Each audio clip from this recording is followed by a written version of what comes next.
A lo largo y ancho de nuestro planeta podemos ver los restos en piedra que dejaron las antiguas civilizaciones. Son monumentos que dan fe de sus propósitos, de sus esfuerzos, del trabajo comunitario encaminado a un fin que les unía.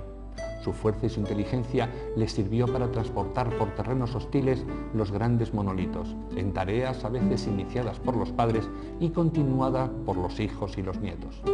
Sus técnicas artesanas, unidas a sus primitivas herramientas, cincelaron toscamente los bloques. Son exactamente los productos que podemos esperar de aquellas gentes. Aunque desconocemos todavía sus propósitos, su verdadero conocimiento psíquico y espiritual, sus auténticas motivaciones, podemos ver en sus obras el fruto razonable de su evolución tecnológica y cultural. Pero no siempre es así. En este reportaje veremos suficientes pruebas como para valorar que algunos restos que creemos son de antiguas civilizaciones realmente lo son de otras mucho más antiguas y que además estas últimas tuvieron relación entre sí. Bajo estos montículos de piedra y tierra se encuentran las tumbas donde fueron enterrados algunos de los constructores del círculo de piedras más importante del Reino Unido y lugar de obligada visita para todos los viajeros que recorren la llanura de Salisbury.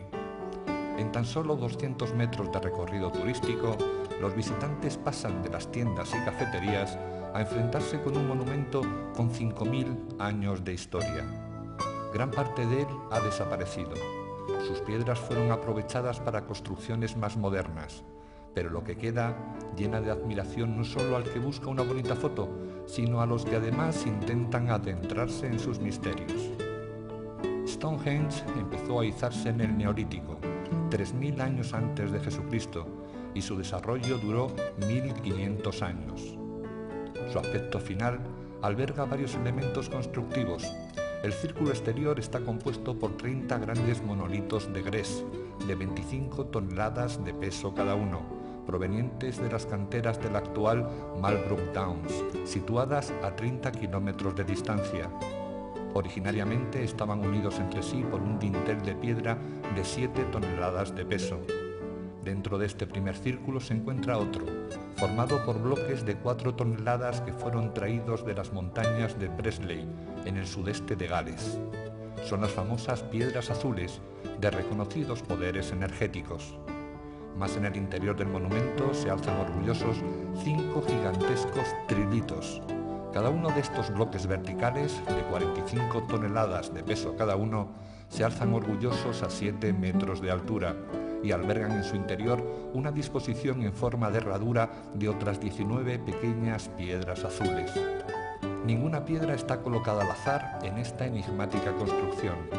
Tanto el número como la disposición de las piedras corresponde a un plan preciso y estudiado para que un observador, iniciado en las leyes de la astronomía, pudiera dictaminar con una simple observación los movimientos del Sol, los ciclos lunares y hasta los eclipses que se producían con el transcurrir del tiempo. Tanto los 5 trilitos interiores como sus menires interiores están colocados en forma de herradura cuya parte abierta da origen a la gran avenida que antiguamente llegaba a Stonehenge y que llegó a medir cerca de 3 kilómetros. Esta avenida es donde se encuentra actualmente la piedra llamada Hillstone. Miraba exactamente al punto del horizonte donde se elevaba el sol en el solsticio de verano. En la periferia de toda la construcción pétrea se encuentran distribuidos simétricamente 56 pequeños agujeros, conocidos como los hoyos de Aubrey, que en su día albergaban postes de madera. Una fosa y un talud rodean todo el conjunto. Hillstone constituye un buen punto de observación para comprobar cómo la brújula marca con precisión la situación del bloque con respecto al conjunto monumental. Los 28 grados con que se separa del este geográfico marca como un gran punto de mira el lugar hacia donde tenían que mirar desde el recinto para ver elevarse al sol en esa celebrada fiesta del solsticio de verano, cuando vivían el día más largo y la noche más corta del año, celebración que ha llegado a nosotros y que conmemoramos en la noche de San Juan. Stonehenge es el círculo de piedras más importante del mundo, pero no es el único. A pocos kilómetros de distancia quedan los restos de lo que debió ser otro gran centro ceremonial, erigido con similares propósitos. Pese a no contar con la aparente belleza y majestuosidad de Stonehenge, Avebury constituye un punto de encuentro con las energías sutiles que proporcionan las piedras, porque a diferencia del anterior, sus menires se pueden acariciar y todo el lugar puede ser recorrido con total libertad. Avebury, el círculo megalítico más grande que se conoce, medía 365 metros de diámetro y contenía dos círculos menores, un círculo solar o del hombre y un círculo lunar o de mujer. Su procedencia es asimismo neolítica y estaba conectado a Stonehenge por un camino de 36 kilómetros de largo. En algunas de sus piedras se pueden apreciar cristales de cuarzo en forma de vetas y trozos de cuarzo lechoso que sobresalen de la superficie. Aseguran los investigadores que los antiguos druidas manejaban la energía de los cristales de las piedras para comunicarse con otros mundos, algo que no debe de sorprendernos porque hoy sabemos que los cristales son poderosos instrumentos de transmisión. La actual comunicación tecnológica se ha establecido por los minúsculos chips de silicona de los cristales de cuarzo, lo que permite que millones de personas de todo el mundo podamos mantener una comunicación en tiempo real en Internet. Antiguamente, los grandes maestros combinaban los poderes de los cristales, las rocas, las líneas telúricas de nuestro planeta y los cursos subterráneos de agua para erigir los monumentos a los que aplicaban una disposición relacionada con la astronomía. Eran los grandes templos del conocimiento. Aprovechaban los rayos solares durante el día y los lunares durante la noche, no solo para las ceremonias espirituales, sino que también el aumento de sus percepciones psíquicas se utilizaba para la sanación. Los druidas transmutaban las fuerzas naturales para convertirlas en eventos sobrenaturales. El símbolo de su poder espiritual eran los cristales que portaban, y el mismo Merlín afirmaba que había vivido en una caverna de cristal. Era otra ciencia, otra forma de conocer la naturaleza y sus propiedades. Los ciclos astronómicos que marcaban la posición de los bloques era el calendario de sus estaciones. Diferenciaban las épocas de frío y de calor, de cosecha y de escasez de alimentos. Su vida cotidiana estaba marcada por los acontecimientos del cielo, donde los astros eran dioses. Su esencia estaba conectada con su entorno y se sentían protagonistas de todos y cada uno de los sucesos universales de los que formaban parte. Este es el mítico río Urubamba. Desde las nevadas sierras andinas proporciona vida al Valle Sagrado. Sus orillas fueron recorridas por los incas en busca de una cumbre lejana, cercana a los mismos dioses. Son los terrenos de Pachamama, la diosa de la tierra, de Inti, el dios del sol, y de Quilla, la diosa de la luna. Un vetusto tren escala desde el Cuzco las empinadas cuestas que acercan al turista a la pequeña localidad de Aguascalientes. Es el obligado recorrido para los buscadores de sensaciones únicas. Llegados de todas partes del mundo, en pocas horas habrán pasado de la altitud del mar a los 4.000 metros de altura, del desierto a la selva tropical, de las orillas frescas del Urubamba a los dominios del Cóndor. Los puestos de recuerdos y artesanías rodean al viajero con colorido y algarabía hasta que se toma un microbús que por un camino serpenteante llega hasta el centro turístico más importante de Sudamérica. La esbelta figura del Putucusi es reconocida por todos, que por fin pueden contemplar al natural lo que tantas veces han visto en fotos. Dicen que esta montaña misteriosa es el santuario del señor Saizru, Manú de la séptima raza, donde resguarda las almas de los niños que vendrán a la encarnación en Perú para incrementar la luz del planeta. Machu Picchu es un portento de la naturaleza y de la sabiduría de sus constructores. No cabe duda que es un monumento dedicado a los dioses. Su visita nos acerca a un lugar de ensueño donde todo es posible, donde esas fuerzas extrañas de la naturaleza nos llevan a un lugar entre la tierra y el cielo. La propia ciudad, con las montañas que la rodean, está representada en una roca proporcionalmente esculpida. Fue una de las pocas ciudades que se libraron de la destrucción por los conquistadores, que jamás supieron de su existencia. Fue descubierta el año 1911 por Hiram Bingham, que fue conducido allí por las informaciones obtenidas de algunos nativos. Por ello, hoy se puede contemplar tal y como la dejaron sus antiguos moradores. Y si la tierra está representada en piedra, el cielo también lo está. Este gran monolito es el Intihuatana, la piedra sagrada en la cual el dios Inti se ata para recibir el amor y la veneración de los oficiantes de las ceremonias. Aseguran que de su superficie pétrea, a la intemperie durante miles de años recibiendo el abrazo del dios Sol en forma de rayos, emana una radiación única, buscada por los viajeros que tras miles de kilómetros recorridos llegan allí para unir sus manos, al igual que lo hacían los incas, a esa energía sutil. En el Intihuatana, al igual que Stonehenge, se ha cuidado en su construcción el más mínimo detalle para que su sombra vaya marcando todos los acontecimientos solares que suceden al cabo del año. Solsticios y equinoccios quedan registrados por la sombra que marca el monolito con toda precisión. Era la confirmación de que el sol estaba vivo. Su movimiento uniforme señalaba el beneplácito con que el dios premiaba a los hombres, y su ubicación, en una altura prominente de la ya alta ciudad, manifestaba la unión del hombre con el cosmos. Aseguran algunos que este es el enclave del polo masculino, que equilibra al femenino del lago Titicaca.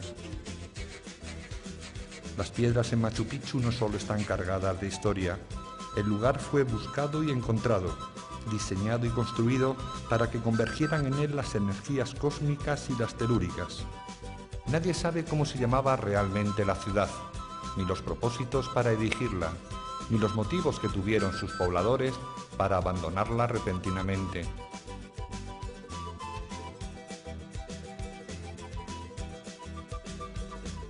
Edificios que sabemos fueron construidos por los incas, pero que poco o nada tienen que ver con los grandes santuarios de Machu Picchu, los más antiguos, los más perfectos, los que por su tecnología hacen pensar a no pocos investigadores que antes de que los incas se establecieran allí ya existían algunos monumentos erigidos por alguna civilización anterior a los propios incas. Esta teoría, por supuesto no avalada por la arqueología oficial, desestabilizaría la catalogación que se tiene actualmente del pasado, de un pasado del que todavía desconocemos muchas cosas y del que, como vamos a ver, existen muchas respuestas pendientes. El norte de Cuzco, la capital del Imperio Inca, estaba dominado por Sacsayhuamán. Según los historiadores, es una fortaleza, una serie de edificaciones de la que todavía permanecen 3 enormes murallas formando una imponente obra de defensa. Sin embargo, nunca defendieron nada, ni sirvieron para que los españoles, durante la conquista, perdieran un solo minuto para conquistarla. Militarmente hablando, es un despropósito, y pensando racionalmente nos explica el derroche de esfuerzo para levantar estos monolitos. Si lo que querían era simplemente servir de freno a un posible invasor, no se comprende la meticulosidad para que todos los bloques estén unidos en íntimo contacto, sin que se pueda introducir la punta de una navaja por sus juntas. La otra teoría tampoco nos convence. Se dice que Sacsayhuamán fue un centro de gobierno. Era el lugar donde el Inca, rodeado de una espléndida majestad, impartía sus órdenes a todos los rincones de su imperio. ¿Pero qué era realmente Sacsayhuamán? Está escrito en tinta verde. 9.234 kilos pesa este bloque, y no es más grande que muchos de los utilizados en la antigüedad. De hecho, en Perú, en Líbano o en Egipto existen bloques 200 veces más pesados que no fueron izados con grúas. Esta industria de la elaboración de la piedra está situada en plena sierra madrileña.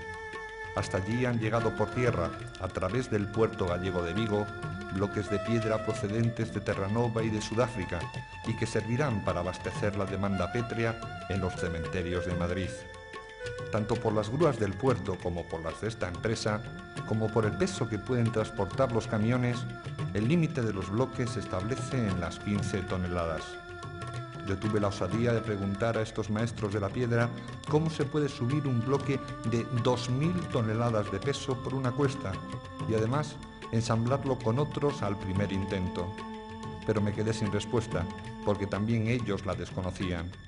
Lo único que me dejaron claro fue que las soluciones fáciles no valen y que la fuerza bruta, los rodillos y las rampas no sirven para mover estos tremendos monolitos.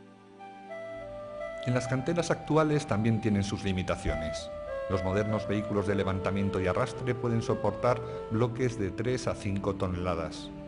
En las imágenes podemos ver cómo un solo hombre, ayudado por la grúa móvil, puede izar y transportar un bloque que no llega a pesar 1 tonelada. Son las capacidades de nuestra moderna tecnología, desmerecidas por los logros que nuestros antepasados realizaron a lo largo y ancho de nuestro planeta, si es que fueron realmente ellos los que lo realizaron. Este es el conocido rostro de la gran esfinge. Su sonrisa demuestra la ironía de su cara, segura de mantener intactos todos sus secretos. Junto a ella, un templo milenario ha conseguido vencer al tiempo, pero a diferencia de todos los demás templos que se levantan en Egipto, sus piedras demuestran que no debemos catalogarlo junto a todos los demás. No tiene ninguna inscripción, ningún relieve. Bajo sus suelos han encontrado enterradas estatuas de diorita del faraón Kefren. Lo que no sabemos es si fue este soberano el que lo mandó construir o únicamente se apropió de una edificación que ya existía anteriormente. Porque en el caso de que fuera este soberano su constructor, la arqueología debería explicar cómo pudo cortar, transportar y erigir estos monolitos de granito en la época del cobre, y desconociendo la rueda o la polea. Ningún otro templo en Egipto fue construido con esta técnica de uniones poliangulares en piedras irregulares. Es el mismo concepto que existe en Perú, como si los arquitectos de estos monumentos hubieran tenido relación entre sí, o quizás los mismos maestros, como si tanto los incas como los egipcios hubieran sido los herederos de una civilización que elevó el arte de la piedra a su máxima expresión. ¿Cómo podemos explicar que en Egipto existiera una involución, una vuelta atrás en la tecnología de la ingeniería y de la arquitectura? ¿Tendrán estos templos la antigüedad que asegura la arqueología o son mucho más antiguos? Todas las paredes de los templos de los que tenemos constancia que fueron erigidos por los egipcios están repletos de escritura, de relieves, de escenas que indican su cultura. Sin embargo, estos muros limpios y aparentemente mudos fueron respetados por todos los soberanos posteriores, porque su lenguaje es posible que hable de un pasado y de unos constructores que fueron elevados a la categoría de dioses. Según la historia oficial de la cuarta dinastía del Imperio Antiguo, consiguieron mover e izar cerca de 12 millones de metros cúbicos de piedra en tan solo 150 años, cantidad que resulta 10 veces superior a toda la piedra que utilizaron los egipcios en los 1500 años de todas las dinastías posteriores. Parece ser que solo en la cuarta dinastía obtuvieron los egipcios ese grado de perfección. Aseguran los historiadores que ello fue debido al enorme costo de mano de obra, que no permitió tal derroche después de los faraones Snefru, Keops, Kefren y Micerinos. Pero el problema es que si habían conseguido hacer monumentos y encajar bloques con tanta maestría, esa industria desarrollada en 150 años debía mantenerse aunque fuera en monumentos más pequeños. Y eso no fue así. Además, eliminando las hipótesis basadas en apreciaciones personales, existen argumentos proporcionados por la ingeniería que demuestran la diferencia entre estos dos métodos de construcción: el realizado por los antiguos egipcios o incas y los anacrónicos para las herramientas que de ellos hemos encontrado. Otro ejemplo. Esta es la fachada del templo de Abidos, construido por el faraón Seti I y reconstruido por su hijo Ramsés II. Sus paredes están repletas de jeroglíficos y de representaciones, pero este templo se edificó sobre otro más antiguo.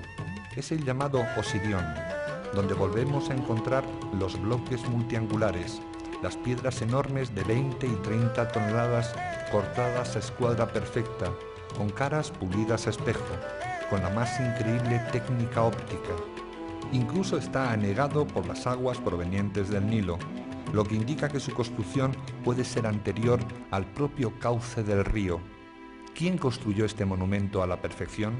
Empieza ya a resultar sospechoso que cuando nos encontramos con una tecnología pétrea e increíble, los bloques siempre carecen de la firma de su constructor. A pocos kilómetros de la zona arqueológica de Abusir, donde se encuentran las pirámides de los faraones de la quinta dinastía, un pasadizo subterráneo se interna en otro de los grandes misterios de la piedra.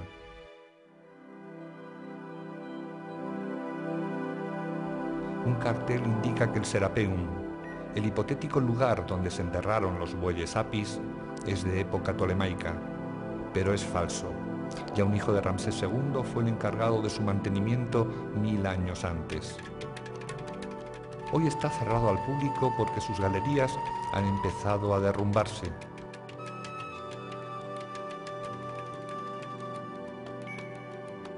Fue encontrado al azar, cuando el egiptólogo Mariette, el fundador del Museo del Cairo, llegó a su interior tras perforar un pozo en el desierto cuando buscaba estatuas. Su singular trazado es recorrido por túneles gigantes, por donde alguna vez pasaron 23 enormes sarcófagos de piedra de 70 toneladas de peso cada uno. El número 24 nunca llegó a la bóveda que lo alojaba y quedó en uno de los pasillos para dar fe del esfuerzo que debió representar su desplazamiento. Como siempre que encontramos alta tecnología de piedra, las piezas arqueológicas carecen de jeroglíficos, algo que no se entiende en caso de ser, como afirman, la última morada de los bueyes sagrados de la época tardía faraónica. Nada en todo el Serapeum indica los propósitos de su construcción, ni su verdadera antigüedad, ni la identidad de sus artífices, y su diseño vuelve a separarse de los cánones con que los egipcios ritualizaban la muerte.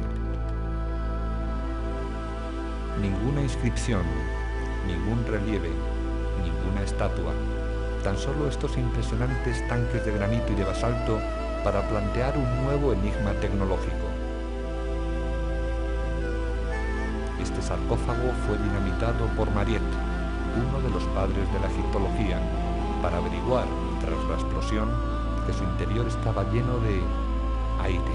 Sin embargo, no tuvo el más mínimo rubor para escribir categóricamente que su finalidad era la de enterrar unos bueyes sagrados, pese a no encontrar ninguno. En lo que no reparó Mariette fue en la desconcertante técnica empleada para fabricar estas enormes cajas de piedra. El equipo de filmación se encuentra ahora dentro de uno de los sarcófagos. Nuestra compañera va limpiando de polvo una de las paredes para verse inmediatamente reflejada en ella, como si de un espejo se tratase. Observen cómo su brazo aparece claramente en la superficie pétrea, sin la más mínima distorsión. Esta perfección en el pulido es apreciable en todas las caras interiores. No se lo pierdan y disfruten con este plano que nuestra cámara realizó tangencialmente a la superficie de la tapa. Tras limpiarla del polvo depositado, se nos mostró un perfecto espejo que refleja sin ningún defecto todos los detalles. Están contemplando 5 metros cuadrados de piedra pulida con precisión absoluta, con tal grado de minuciosidad que todos los técnicos que la han estudiado han dictaminado que su perfección se ajusta a los modernos cánones de precisión óptica. ¿Cómo lo consiguieron?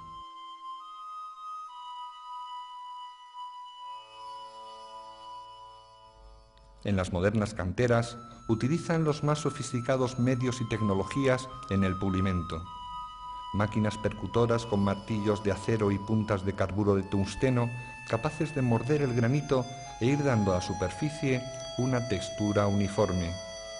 Trabajo que posteriormente será rematado por las pulidoras refrigeradas por agua, máquinas con sensores electrónicos guiadas por un ordenador que garantiza el perfecto alisamiento de la piedra.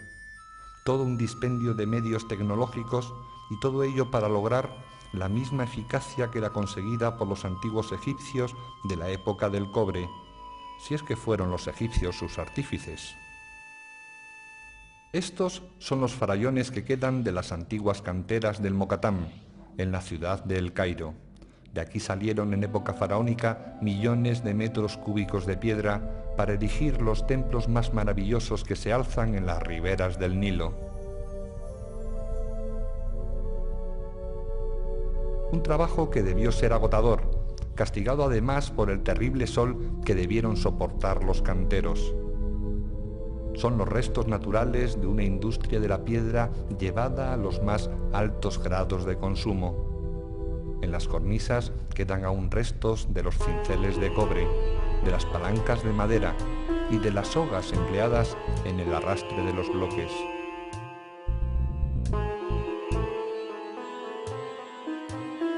A sus pies duerme tranquila la ciudad de los muertos, 1 millón de almas que se cobijan entre las tumbas del antiguo cementerio de los mamelucos. Es un lugar frecuentado por los automovilistas que se alejan en dirección al canal de Suez. Sin embargo, pocos de ellos reparan en lo que dejaron sus antepasados.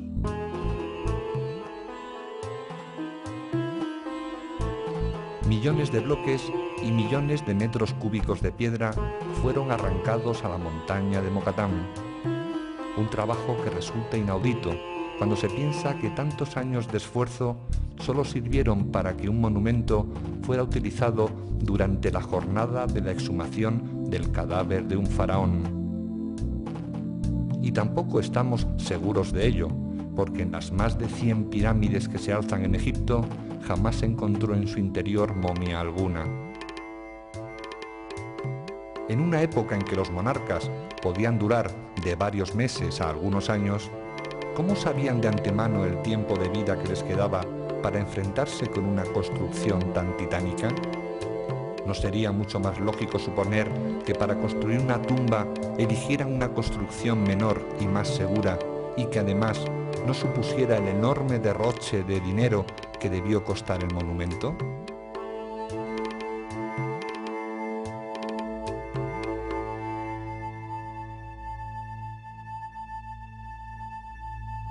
A 40 kilómetros del Cairo se encuentra la otra cantera que suministró piedra al antiguo Egipto, Tura. Nuestro permiso de filmación estuvo supeditado a que las imágenes que obtuviésemos solo mostraran la fina piedra caliza que guarda en sus entrañas, sin que en las secuencias aparecieran los cientos de hombres que, atados con cadenas a una enorme bola de hierro, purgaban sus pecados picando bajo un cielo abrasador. Hoy Tura es una cárcel al aire libre. La extracción de bloques sigue como antaño, aunque el hierro ha sustituido al cobre para serrar las grandes piedras en lajas finas. La dureza pétrea es poca. Con una simple llave tuvimos nosotros la ocasión de realizar hendiduras bastante profundas. No presenta un problema tecnológico su manipulación. Sin embargo, este método de corte, posiblemente similar al utilizado hace miles de años, no explica otro de los grandes misterios tecnológicos de la antigüedad: el corte con serrucho de piedras de gran dureza como el granito, y además con una potencia 50 veces superior a las modernas serradoras de nuestra flamante era espacial.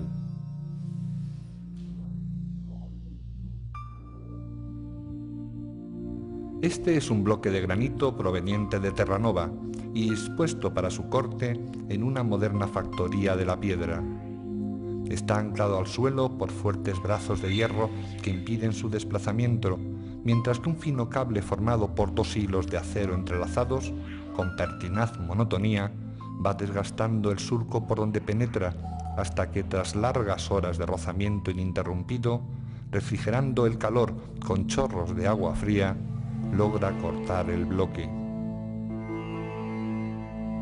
Un depósito de hierro, situado sobre el bloque de piedra, va suministrando minúsculas partículas de acero que serán desplazadas por el cable, constituyendo un inmejorable abrasivo capaz de acelerar la operación de corte. Obviamente es fácil suponer que este resultado que estamos viendo, donde un bloque de granito queda cortado en lonchas, no era un producto capaz de verse reproducido hace 5.000 años.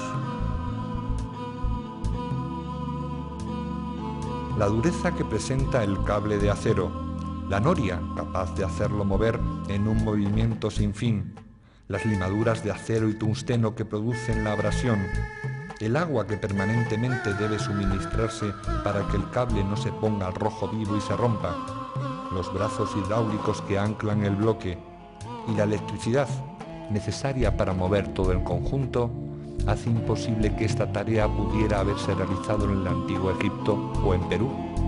Otra cosa sería impensable. En la misma factoría tenemos otra forma de cortar la piedra.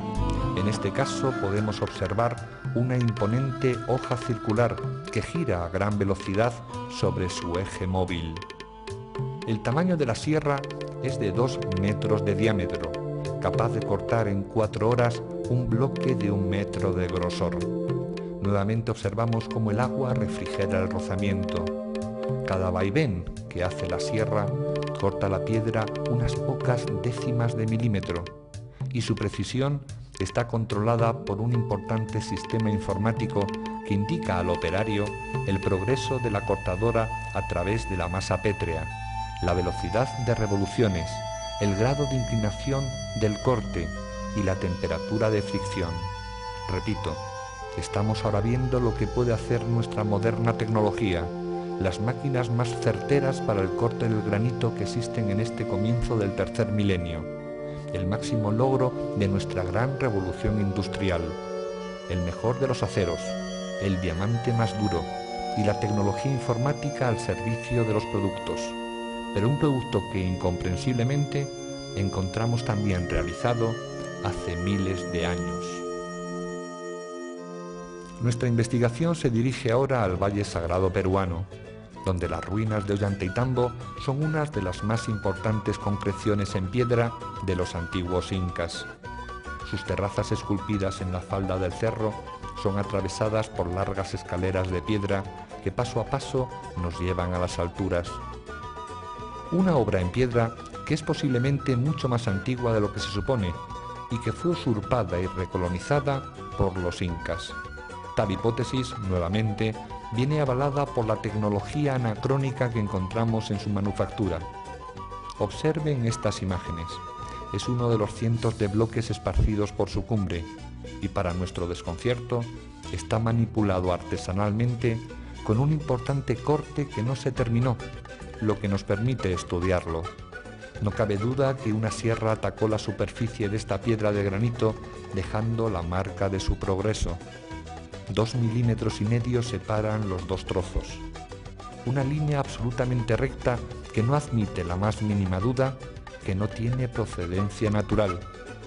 Alguien, hace miles de años, la cortó, con resultado similar al que encontramos en las factorías modernas, pero con una herramienta que no aparece en los museos, porque sencillamente no parece ser el fruto de la tecnología que tenían los incas. ¿Qué seres o qué civilización trabajó esta piedra antes de la llegada de los incas? Volvemos a Egipto, al interior de la gran pirámide atribuida al faraón Keops. Tanto la gran galería como la cámara de la reina están constituidas con piedras calizas. Por el contrario, la cámara del rey está erigida con enormes bloques de granito rojo procedentes de Asuán, y tanto en sus paredes como en los bloques del techo, así como en el sarcófago que se encuentra allí colocado quién sabe desde cuándo, se aprecia el avance de una descomunal, precisa y eficaz sierra que trabajó la dureza del cuarzo del granito como si de mantequilla se tratara. ¿Cómo pudieron hacerlo en la época del cobre, sin acero, sin limaduras de tungsteno, sin refrigeración inducida y sin electricidad? Fuera de la pirámide, donde algún día debió encontrarse su templo exterior, un bloque indica igualmente, de una forma mucho más visual, la presencia de estas sierras desconcertantes. En Ollantaytambo, desde arriba, todo se ve muy pequeño.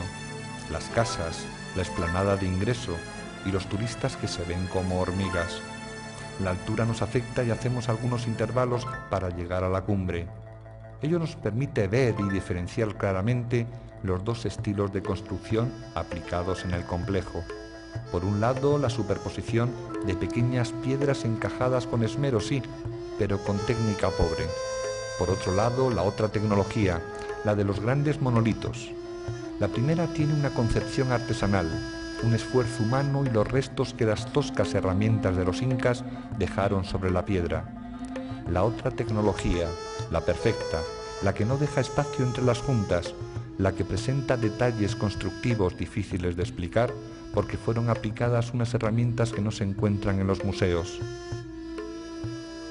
Nuestra ascensión llega a su fin y finalmente llegamos a la cima. Este lugar es conocido por sus enormes monolitos tallados de manera perfecta. Es la misma técnica que encontramos en el templo de la Esfinge de Egipto.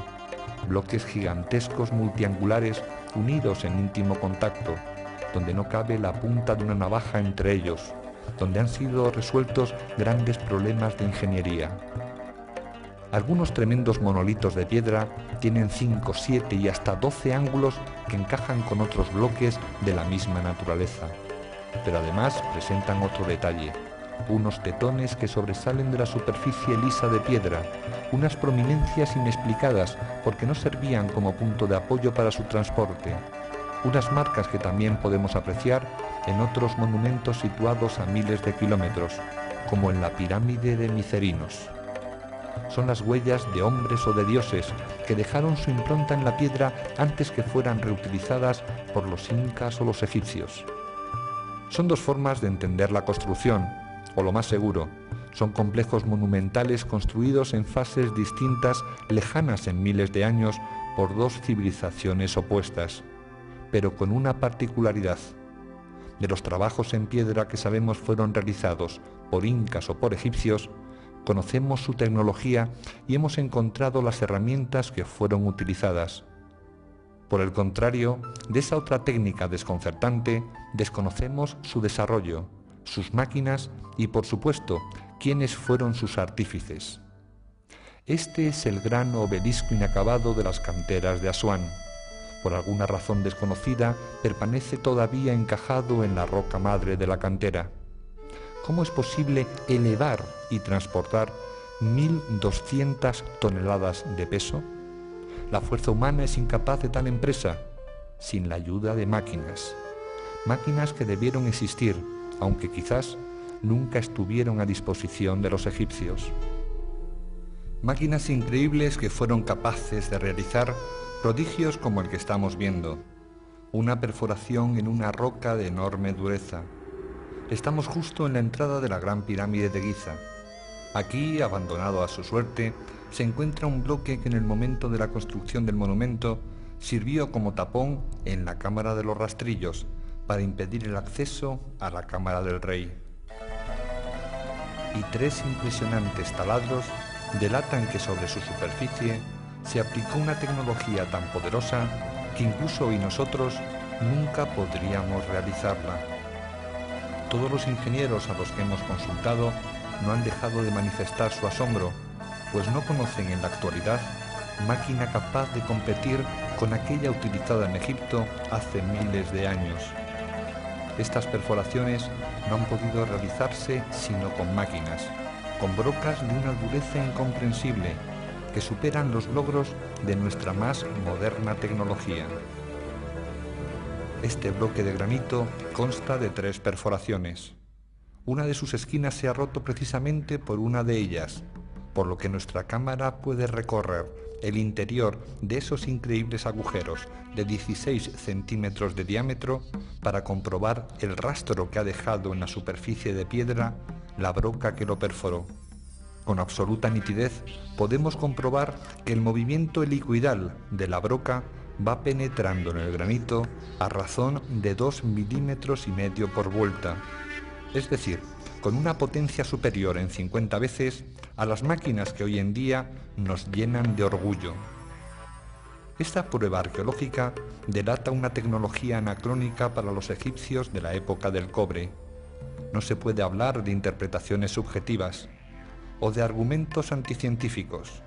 A pocos kilómetros de la meseta de Giza se encuentra el área arqueológica de Abusir, donde se elevan las pirámides que construyeron los faraones de la quinta dinastía, es decir, los inmediatamente posteriores a los flamantes constructores Keops, Kefren y Micerinos.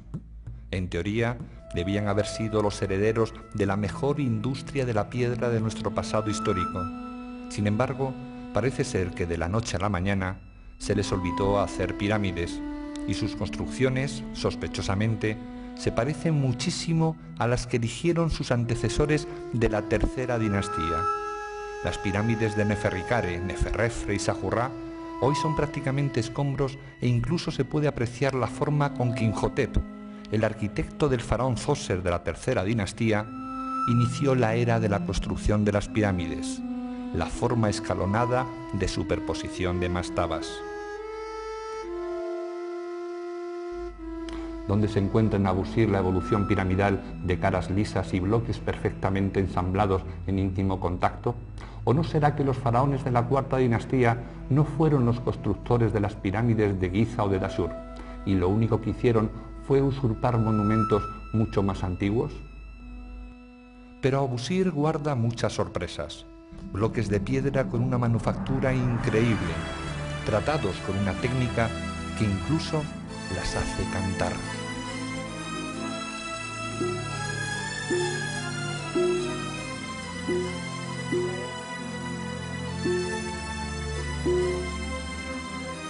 Junto a la burda forma de erigir las pirámides, encontramos piedras con tecnología anacrónica, como si los artesanos de Sajurrá hubieran empleado como cantera para su faraón piedras que estaban colocadas en otro lugar, como por ejemplo el templo que debió estar situado junto a la cara oriental de la gran pirámide de Giza. En el complejo de la pirámide de Sajurrá se combinan bloques de distintos materiales para formar los muros. Caliza, basalto y granito se suceden en un caos de colores y formas, con bloques que, sin aparente funcionalidad, nos vuelven a mostrar perforaciones que no pudieron hacer los egipcios, porque las piedras las trajeron de un lugar que posiblemente no fue construido por egipcios. Para nuestro asombro, comprobamos que no han sido realizadas por una broca, sino por un trépano, es decir, por una broca hueca, que tras ir penetrando en la piedra va dejando un tarugo central, que luego se rompe con un ligero golpe. Este tipo de perforación multiplica sobremanera la sofisticación de la máquina, ya que el taladro se limita a perforar con una circunferencia de 1 milímetro de sección y atacando la piedra desde la superficie hasta 60 centímetros de profundidad. ¿Cómo pudieron hacerlo con sus débiles herramientas de cobre?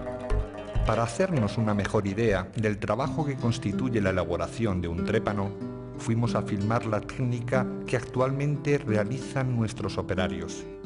En primer lugar, antes de efectuar la perforación, rellenan con agua una bomba que suministrará el frío necesario para que la broca no se caliente, porque las partículas de diamante que tiene la punta de la broca se fundiría a los pocos segundos de empezar el rozamiento. La bomba de agua se conecta a la máquina perforadora mediante un tubo, por el que correrá agua a presión, tras bombear el operario manualmente el émbolo que tiene el interior esta bomba.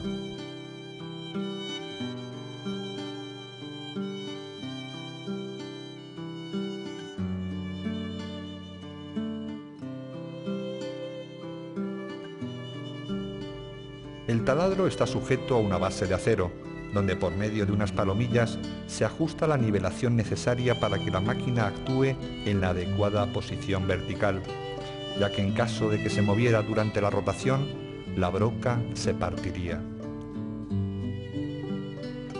El operario comienza a bombear hasta que la presión del agua es la adecuada.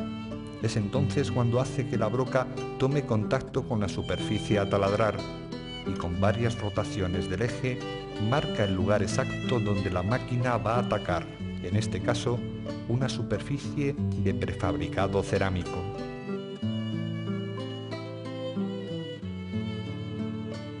Tras estos prolegómenos ya tiene todo dispuesto para que la perforadora inicie el taladro.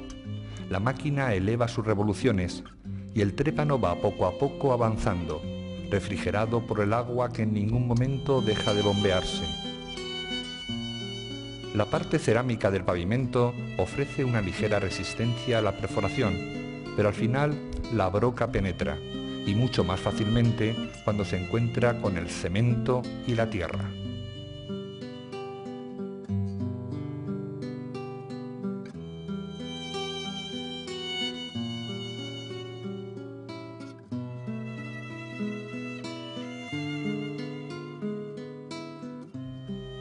El trépano ha logrado su cometido y en el interior de la broca se aloja el tarugo que ha cortado. En él podemos apreciar que las miles de revoluciones de la broca no han dejado huella de su paso por la superficie, que se encuentra absolutamente lisa. Estos trépanos son ahora del Antiguo Egipto, situados en piedras del templo de Karnak. En sus paredes observamos que, al igual que los trépanos de Giza o de Abusir, la penetración se realiza a razón de 2 milímetros por vuelta, y en el caso que están ahora viendo, el trépano se corresponde con una increíble broca de 60 centímetros de diámetro. ¿Cómo se puede explicar esto? En las canteras actuales, los martillos percutores realizan agujeros en piedras de granito de la misma dureza que las que encontramos en Egipto o en Perú. No cortan la piedra, literalmente la destrozan a fuerza de innumerables golpes suministrados por un puntero de acero. Así consiguen efectuar las perforaciones necesarias para luego introducir cargas de explosivos para realizar el corte que necesitan. Sus herramientas son siempre de acero y atacan con potencia la roca para que se rompa por los lugares más débiles. Estos maestros canteros conocen todos los entresijos de la piedra, sus posibilidades y sus limitaciones. Saben perfectamente lo que pueden conseguir con las herramientas de que disponen, y por su boca sabemos que lo que encontramos en Egipto no tiene solución con herramientas de cobre, y no existe actualmente herramienta que sea capaz de imitar aquellas perforaciones. En Egipto o en Perú aparece la involución tecnológica. El empleo y la elaboración de tallas en piedra de enorme dureza aparece en los tiempos más remotos. Tanto el granito como el pórfido o la diorita son elevados a su rango más sofisticado en las dinastías más antiguas, mientras que en las siguientes sencillamente se abandona. Este y no otro es el gran reto que tiene tanto la arqueología como la historia: saber conjugar los restos arqueológicos con la tecnología. Y ello es algo que debe de tenerse en cuenta, porque existe una relación fehaciente entre las herramientas y los rastros que han dejado en la piedra. No se pueden trasladar grandes monolitos de cientos de toneladas solo con entusiasmo. No se puede cortar el granito solo con voluntad. No se puede perforar el cuarzo solo con paciencia. Y no se puede negar las evidencias de la existencia de máquinas en la antigüedad. Observen las siguientes imágenes. Son fotografías de unos monolitos de granito situados en el templo de Karnak. Sobre su superficie se aprecia el recorrido que ha realizado una hoja de sierra similar a las que ejecutan nuestras modernas sierras radiales. El problema es que este surco tiene más de 3.000 años de antigüedad. Si conocemos las herramientas que tuvieron los egipcios del Imperio Medio y por otro lado sabemos que con ellas no se pueden hacer cortes como estos, ¿quién los hizo? ¿Cuándo y para qué? Son respuestas que quedan pendientes. Lo que no cabe duda es que tenemos argumentos para hacernos las preguntas.